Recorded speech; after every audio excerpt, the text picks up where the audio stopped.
नमस्कार. आयशाच रसोईमध्ये आपलं खूप खूप मनापासून स्वागत आहे. आज मी बनवणार आहे बघा तिखट शेवया.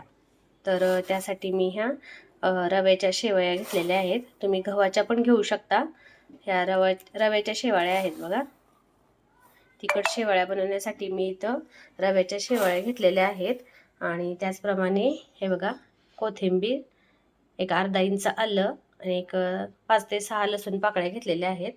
त्याचप्रमाणे इथे बघा 2 ते 3 लवंगा घेतलेल्या आहेत आणि 2 ते 3 दालचिनीचे तुकडे आणि 1 चमचाभर जिरे, छोटा चमचा जिरे. तर बघूया आपण, चला रेसिपी सुरुवात करूया रेसिपीला. हे बघा मी अंडी शिजायला घातलेली आहेत. तर आपण ह्या शेवया अंडी घालून करणार आहे. चला तर मग रेसिपीला सुरुवात करूया. तर हे बघा या तिखट शेवयामध्ये मी अंडी टाकणार आहे, उकडलेली अंडी. त्यासाठी मी अंडी शिजायला ठेवलेली आहेत. तर आपण रेसिपीला सुरुवात करूया. तर हे बघा कढई गरम होण्यासाठी मी ठेवलेली आहे गॅसवरती. आता आपण ह्या शेवाळ्या भाजून घ्यायच्या आहेत सगळ्यात पहिल्यांदा. तर मी या शेवाळ्या भाजून घेणार आहे बघा.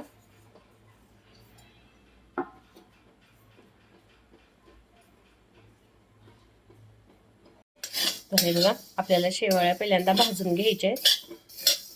लालसर कलर होईपर्यंत आपल्याला या शेवाळ्या भाजायच्या आहेत बघा.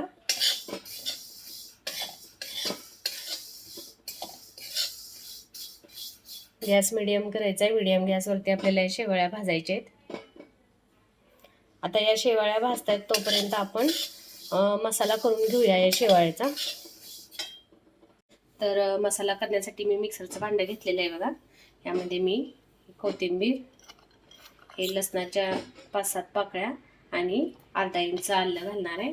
त्यामध्येच हे जिरा, दालचिनी आणि लवंग घालून न पाणी घालता आपल्याला ह्याचं वाटण करून घ्यायचं आहे बघा. तर बघू शकताय तुम्ही, हे बघा न पाणी घालता मी हे वाटण करून घेतलेलं आहे जाडसर. हे बघा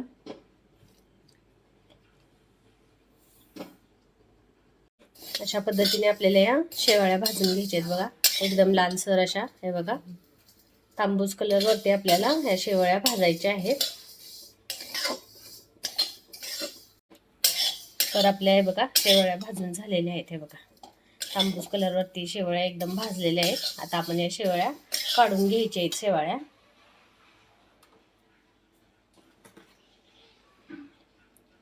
थंड होण्यासाठी काढून घ्यायचे.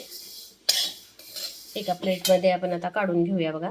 तर मी इथं बघा 2 अंडी घेतली होती शिजवलेली आणि ती आता मी कट करून घेतलेली आहेत अशी चौकोनी. या शेवाळ्यामध्ये घालण्यासाठी मी ही अंडी अशी चौकोनी कट केलेली आहेत. चला आता आपण शेवाळ्याच्या फोडणीची तयारी करूया. तर बघा मी कढई ठेवलेली आहे आणि त्यामध्ये तेल टाकलेलं आहे. तेल गरम झालंय आपलं. आता आपण याला फोडणी द्यायची. आम्ही मसाला जो केला होता तो मसाला मी घातलाय सगळ्यात पहिल्यांदा. त्याचं मिक्स करायचं आहे.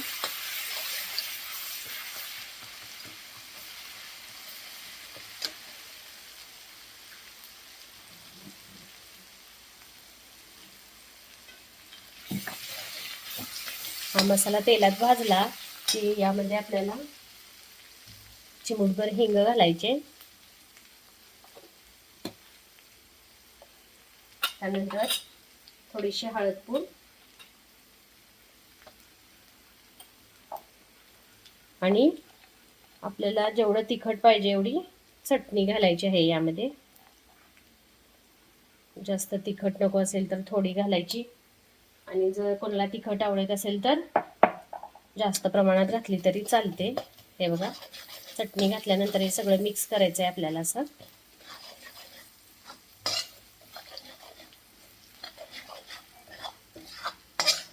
हे असं मिक्स केल्यानंतर यामध्ये आपल्याला पाणी घालायचं आहे.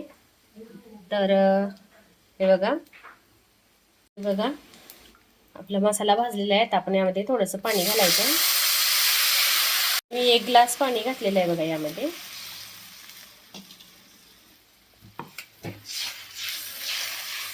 आता यामध्ये आपल्याला मीठ घालायचे चवीनुसार.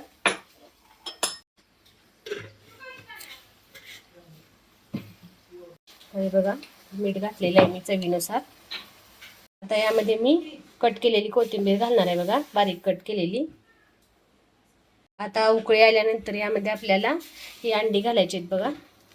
यामध्ये मिक्स करायचं आहे आणि यामध्येच आता आपल्याला या शेवाळ्या घालायच्या आहेत बघा. मिक्स करून घ्यायचंय शेवाळ्या घालून.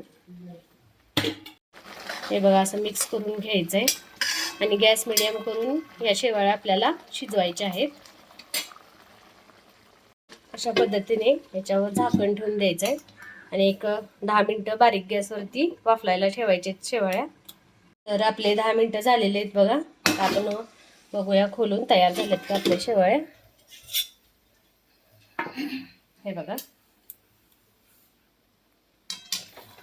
तयार झालेले आहेत आपल्या या शेवाळ्या, तिखट शेवाळ्या. मस्त दिसत आहेत बघा किती. खूप छान लागतात हे शेवाळ्या. तुम्ही पण करून बघा एकदा. तर हे बघा तयार आहेत आपल्या ह्या तिखट शेवाळ्या. अंडी घालून तयार केलेल्या आहेत मी. जर तुम्हाला कोणाला अंडी आवडत नसतील तर तुम्ही अंडी स्किप करू शकता, पण तिखट शेवाळ्या अशा पद्धतीने केल्या तर खूप छान लागतात. नक्की ट्राय करून बघा आणि कमेंटमध्ये सांगा पण मला की कशा झाल्या होत्या ते. तर माझी ही रेसिपी तुम्हाला आवडली असेल तर नक्की ट्राय करून बघा आणि माझ्या व्हिडिओला लाईक, शेअर, कमेंट्स करा आणि माझ्या यूट्यूब चॅनेलला सबस्क्राईब करा. सोबतच बेल आयकॉनवरती प्रेस करा म्हणजे माझे नवीन रेसिपीज, नवीन व्हिडिओ तुम्हाला पाहायला मिळतील. थँक्यू.